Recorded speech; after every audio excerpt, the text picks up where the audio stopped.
माई बराबर नहीं आ रहा है ये सुर।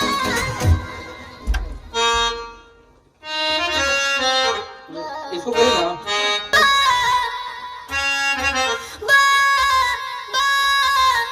ये बात हाँ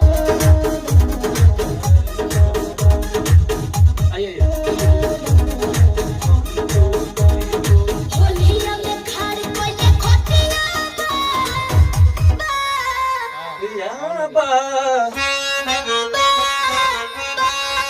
आइए इसको ध्यान में रखिएगा